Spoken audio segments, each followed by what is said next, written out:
Assalamualaikum warahmatullahi wabarakatuh. Perkenalkan, nama saya Niansa Sixty Avila dari kelas 7E, NIM 2205101126. Di sini saya akan mempresentasikan tugas dari keamanan data, di mana saya memilih topik serangan cyber terbaru tahun 2023 sampai tahun 2025 dan analisis dampaknya.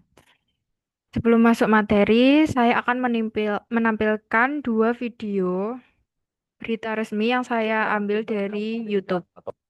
Ini nanti saya putarnya beberapa detik saja karena untuk mempersingkat waktu nanti bisa dicari sendiri di sini saya sertakan sumbernya dari YouTube.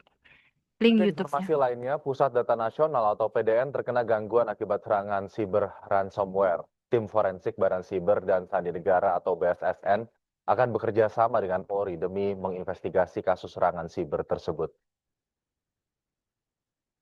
Mengungkap kira-kira gambarannya bagaimana proses terjadinya serangan.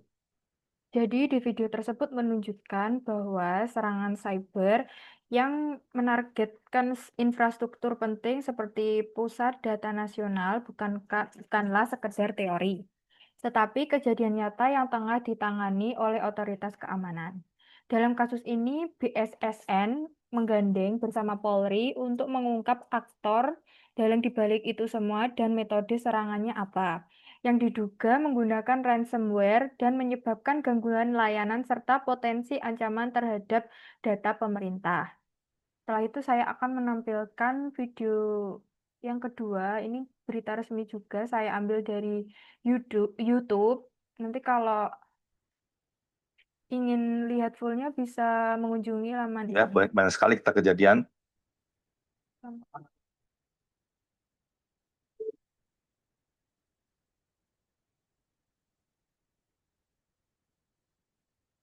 Pemirsa, kita lanjutkan perbincangan di Apa Kabar Indonesia Malam. Nanti kita kembali akan dengarkan keterangan dari juru bicara Badan Siber dan Sandi Negara. Tapi kita juga sudah terhubung dengan dua narasumber lain yang sudah saya perkenalkan tadi sebelum jeda. Mungkin kita juga minta pandangan dari Pak Setiadi Yasid terlebih dahulu. Pak Setiadi, sepertinya Indonesia ini apakah memang menjadi... Jadi dalam beritanya ini pusat data disandra 8 juta dolar diminta. Dalam video tersebut menunjukkan dampak serangan siber terhadap pusat data nasional yang menyebabkan gangguan layanan publik. Serangan yang diduga menggunakan ransomware juga, tadi sebelumnya kan juga ransomware, ini juga ransomware. Ini menegaskan bahwa keamanan infrastruktur digital pemerintah sangat krusial karena berdampak langsung pada pelayanan masyarakat.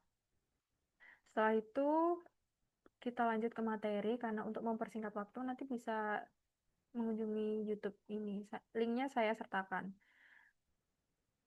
Setelah itu kita masuk ke materi yaitu apa sih cyber threat atau yang biasa disebut dengan serangan siber. Jadi cyber threat atau serangan siber adalah serangan yang dilakukan oleh pelaku kejahatan siber dengan menggunakan satu atau lebih komputer terhadap satu atau beberapa komputer atau jaringan. Hal ini menjadi perhatian serius bagi individu, perusahaan maupun pemerintah. Jadi serangan siber itu merupakan upaya yang dilakukan pihak tidak berwenang untuk mengganggu, merusak, atau mencuri data dan sistem informasi. Setelah itu kita lanjut ke slide selanjutnya. Di sini ada jenis-jenis serangan siber. Sebenarnya ini ada banyak, tapi saya tampilkan beberapa saja. Ada 6 ini. Yang pertama yaitu phishing. Phishing sendiri artinya penipuan online yang berusaha untuk mendapatkan informasi pribadi seperti kata sandi dan nomor kartu kredit. Setelah itu yang kedua, serangan ransomware, yaitu serangan yang mengenkripsi data dan mengharuskan korban membayar tebusan untuk mendapatkan akses kembali. Setelah itu yang ketiga, perangkat lunak, malware atau perangkat lunak berbahaya yang dapat merusak sistem dan mencuri data. Setelah itu, masih jenis-jenis serangan siber yang keempat, DDoS atau Distributed Denial of Service adalah serangan terhadap server atau jaringan dengan membanjiri lalu lintas, membuatnya tidak tersedia untuk pengguna yang sah. Yang kelima, Man in the Middle atau MITM Definisinya mencegat intercept komunikasi antara dua pihak yang sah dan mencuri informasi yang sedang ditransmisikan. Yang keenam atau yang terakhir yaitu serangan zero day, yang artinya serangan yang mengeksploitasi kerentanan perangkat lunak yang belum ditemukan atau dilaporkan kepada pengembang. Serangan ini dapat sangat merusak karena tidak ada pembaruan keamanan yang tersedia. Setelah itu kita lanjut ke target serangan siber. Target serangan siber itu ada 3. Yang pertama, data. Jadi, data itu menjadi target karena memiliki nilai yang tinggi, baik secara ekonomi maupun strategis. Kebocoran data dapat menyebabkan pencurian identitas dan pelanggaran privasi. Contoh, data yang menjadi serangan siber yang pertama data pribadi seperti NIK, alamat, terus akun, terus yang kedua data organisasi dan pemerintah. Yang ketiga, data finansial seperti data kartu pembayaran digital. Yang kedua yaitu sistem. Sistem menjadi target untuk diambil alih atau dirusak, misalnya dengan menanam malware atau ransomware yang membuat sistem tidak dapat digunakan. Sistemnya contohnya server dan database, aplikasi web dan cloud, dan infrastruktur TI. Yang ketiga yaitu layanan. Layanan diserang untuk mengganggu ketersediaan seperti pada kasus serangan DDoS atau serangan ke layanan publik sehingga aktivitas pengguna terganggu. Contoh layanannya yaitu yang pertama layanan publik digital, yang kedua sistem perbankan dan e-commerce, yang ketiga website dan aplikasi online.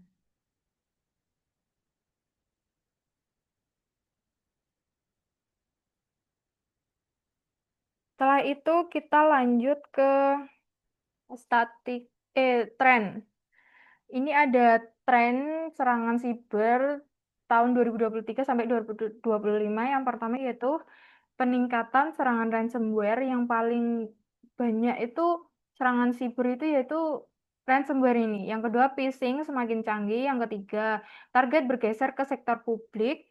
Yang keempat, pemanfaatan teknologi AI oleh pelaku. Yang kelima atau yang terakhir yaitu serangan terhadap cloud dan data terpusat. Setelah itu kita masuk ke statistik serangan ransomware global tahun 2023 sampai tahun 2025. Jadi bisa dilihat ini kan jumlah serangan ransomware-nya dari 180 juta sampai lebih dari 280 juta. Ini tahun 2023 sampai tahun 2025. Terjadi peningkatan signifikan serangan ransomware secara global dari tahun ke tahun menunjukkan bahwa ransomware masih menjadi ancaman utama dunia. Ini saya olah dari Verizon Data Breach Investigation Report atau DBIR, ENISA Threat Landscape, dan IBM X-Force Threat Intelligence tahun 2023 sampai 2025. Jadi, gambar ini menunjukkan peningkatan serangan ransomware secara global pada periode 23 sampai 2025.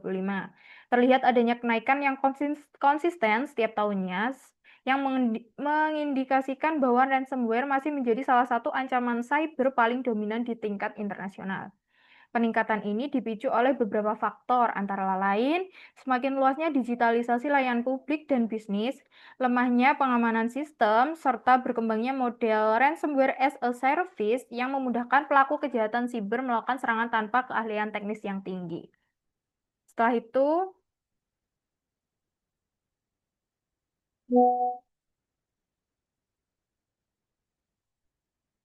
ini ada statistik serangan siber Indonesia diambil dari data BSSN, yang mana bisa dilihat dari jumlah kejadian itu ada sampai 400 juta, terus ada anomali traffic, terus ransomware jenis ancaman siber, dan APT. Anomali traffic merupakan ancaman terbesar di Indonesia, sementara ransomware dan APT meskipun jumlahnya lebih kecil berdampak sangat serius terhadap sistem strategis nasional. Sumbernya saya ambil dari Badan Siber dan Sandi Negara atau BSSN, Landscape Keamanan Siber Indonesia tahun 2023 sampai 2024. Jadi di gambar ini ditampilkan statistik ancaman siber di Indonesia berdasarkan data Badan Siber dan Sandi Negara atau BSSN. Terlihat bahwa anomali traffic jaringan merupakan ancaman yang paling dominan dengan jumlah kejadian yang sangat besar. Anomali trafik ini menunjukkan adanya aktivitas mencurigakan dalam jaringan seperti upaya pemindaian, percobaan akses ilegal, maupun serangan otomatis. Selain itu, meskipun jumlah serangan ransomware dan APT relatif lebih kecil, jenis serangan ini memiliki dampak yang jauh lebih serius karena dapat menargetkan data sensitif dan sistem strategis pemerintah maupun organisasi. Setelah itu kita akan masuk ke studi kasus yang pertama, yaitu serangan ransomware Pusat Data Nasional (PDN) Indonesia tahun 2024. Pada Juni 2024, Pusat Data Nasional Sementara atau PDNS Indonesia mengalami serangan ransomware brand Chipper. Serangan ini menyebabkan banyak layanan publik lumpuh, termasuk sistem imigrasi, perizinan, dan layanan instansi pemerintah lainnya. Penyerang mengenkripsi data dan meminta tebusan agar sistem dapat dipulihkan. Saya ambil dari Badan Siber dan Sandi Negara BSSN tahun 2024, dari Kementerian Komunikasi dan Informatika Republik Indonesia, dan BBC News Indonesia dan Kompas Tempo Berita Nasional. Lanjut ke analisis dampak serangannya. Yang pertama, dampak operasional, yaitu gangguan layanan imigrasi di bandara, layanan publik tidak dapat diakses, aktivitas administrasi pemerintah terhenti sementara. Yang kedua, ada dampak ekonomi, biaya pemulihan sistem sangat besar, penundaan layanan berdampak pada aktivitas bisnis dan masyarakat. Setelah itu ada dampak kepercayaan publik. Yang pertama, menurunnya kepercayaan masyarakat terhadap keamanan sistem digital pemerintah. Yang kedua, menimbulkan kekhawatiran terhadap perlindungan data warga negara. Setelah itu ada studi kasus yang kedua, saya ambil data dari internasional. Yang tadi kan studi kasus yang ada di Indonesia, sekarang yang ada di internasional.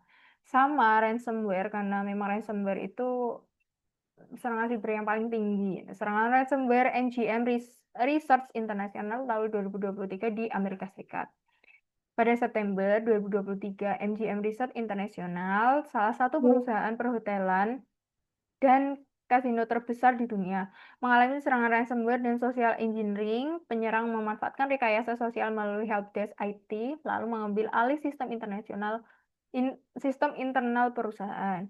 Sumbernya saya ambil dari Bloomberg Technology tahun 2023, Reuters tahun 2023, CNN Business, IBM Export Trade Intelligence Report. Apa sih analisis dampak serangannya? Apakah sama? Nah, jadi dampak operasionalnya itu sistem reservasi hotel mati, mesin slot kasino tidak berfungsi, proses check-in dilakukan manual. Terus ada dampak ekonomi juga. Yang pertama, kerugian diperkirakan lebih dari $100 juta. Pendapatan perusahaan menurun drastis selama gangguan. Yang setelahnya yaitu ada dampak reputasi. Yang pertama, reputasi perusahaan terdampak secara global, kekhawatiran pelanggan terhadap keamanan data pribadi. Jadi dari studi kasus di Indonesia dan di internasional tersebut dapat disimpulkan bahwa serangan siber tidak hanya berdampak pada sistem teknologi, namun juga memiliki konsekuensi serius terhadap layanan publik, ekonomi, dan kepercayaan masyarakat. Setelah itu ada penyebab utama serangan siber. Yang pertama, karena faktor manusia. Sebagian besar serangan siber tidak terjadi karena sistem yang sangat canggih, tetapi karena kesalahan manusia seperti mengklik tautan phishing atau menggunakan kata sandi yang lemah. Contohnya itu password lemah dan digunakan berulang kali. Yang kedua, mudah tertipu phishing. Yang ketiga, kurangnya kesadaran keamanan siber. Yang kedua yaitu sistem tidak diperbarui atau unpatched system. Sistem yang tidak diperbarui ibarat pintu rumah yang tidak pernah dikunci, sehingga sangat mudah dimasuki oleh penyerang. Yaitu yang pertama, contohnya update keamanan tidak rutin. Kedua, software usang. Yang ketiga, celah keamanan terbuka lama. Yang ketiga, ada transformasi digital yang cepat. Kecepatan transformasi digital seringkali tidak diimbangi dengan kesiapan keamanan, sehingga memperluas permukaan serangan. Yang pertama, transformasi digital yang cepat yaitu migrasi ke cloud, digitalisasi layanan publik, IoT, dan sistem online. Kita lanjut ke penyebab utama serangan siber yang keempat yaitu ransomware as a service yang sudah saya katakan di awal tadi, ada ransomware as a service atau RAIS. Saat ini pelaku kejahatan siber tidak perlu memiliki keahlian tinggi karena sudah tersedia layanan ransomware siap pakai. Yang pertama yaitu kejahatan siber terorganisir, yang kedua siap pakai oleh siapa saja, yang ketiga itu sulit dilacak. Yang kelima atau yang terakhir yaitu lemahnya kebijakan dan tata kelola. Keamanan siber bukan hanya masalah teknis, tetapi juga masalah kebijakan dan tata kelola organisasi. Yang pertama SOP, keamanan belum matang. Yang kedua audit, keamanan jarang. Yang ketiga tidak ada insiden response plan.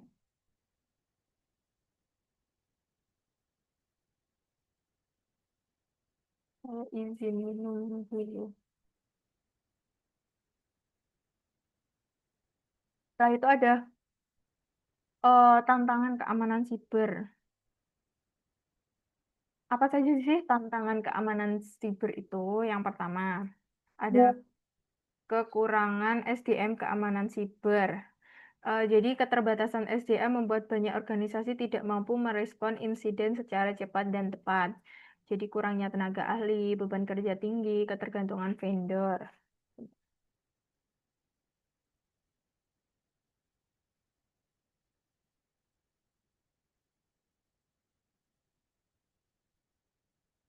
Setelah itu ada serangan semakin canggih. Penyerang kini menggunakan teknik yang semakin canggih dan terencana dalam jangka panjang. Seperti APT atau Advanced Persistent Threat, serangan berbasis AI, serangan supply chain. Yang ketiga yaitu perlindungan data pribadi. Jadi tantangan terbesar saat ini adalah melindungi data pribadi di tengah kewajiban hukum yang semakin ketat, seperti kebocoran data massal, kepatuhan UU PDP, risiko sanksi hukum. Dan yang terakhir yaitu rendahnya kesadaran keamanan, yaitu tanpa budaya keamanan siber, teknologi secanggih apapun tidak akan efektif. Seperti pelatihan minim, keamanan dianggap biaya, bukan prioritas organisasi. Setelah itu ada strategi mitigasi keamanan siber. Siber terintegrasi. Yang pertama yaitu ada Undang-Undang Nomor 27 Tahun 2022 tentang perlindungan data pribadi.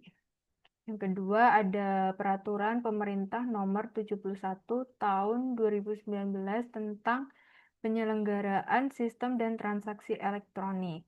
Yang ketiga ada International Organization for Standardization 27001 tentang standar internasional untuk sistem manajemen keamanan informasi. Yang keempat, best practice adaptasi teknologi.